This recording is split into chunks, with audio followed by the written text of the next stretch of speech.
Schumer and Jeffries and their colleagues fear political retribution from the far-left activists in their party more than they fear the consequences of keeping the government closed for weeks on end.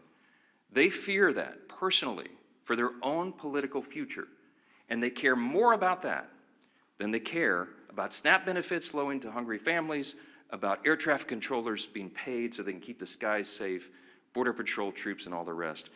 It pales in comparison, and this is a simple summary that is a simple fact. It is extremism on the left that is the direct cause of American suffering right now. The obviously false claim number 4 this morning is that Republicans are responsible for all this pain. It's just a nonsensical statement. It's a nonsensical statement because the fact is very clear. This is about math. Republicans need at least 7 Democrats to join us. We only have 53 Republicans in the Senate. It takes 60 votes to reopen the government in the Senate. The House did its job September 19th. We're waiting on the Senate to get this done.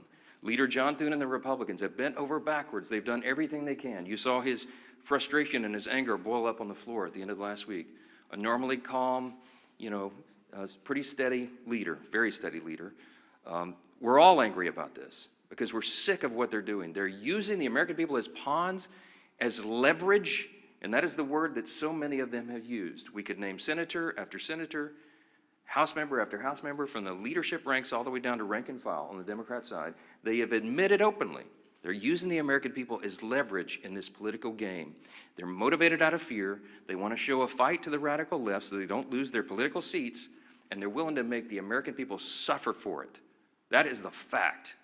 This is about math. Republicans have to have at least 7 Democrats. We need 5 more. 5 more moderate, centrist, common sense people who care more about the constituents they serve and the country that they supposedly serve than their own political futures and the retribution they'll receive from the Marxist, Mandami, communist left in the party if they do the right thing here. I wish these weren't the facts. I take no pleasure in telling you this. It is disgusting to us. But there's no other way to candy coat this, to make it any prettier than it is. So we're now entering the 5th week of this Democrat shutdown, and it's for one reason. Democrats made a deliberate choice to keep the government closed. The shutdown will only end when those same Democrats make a deliberate choice to open it. The entire country is calling and waiting on just 5 more Senate Democrats to come to their senses and do the right thing. We are pleading with them to do so. This is not a game. The solution is sitting right in front of them. Pass the clean CR, end this madness, and open the government.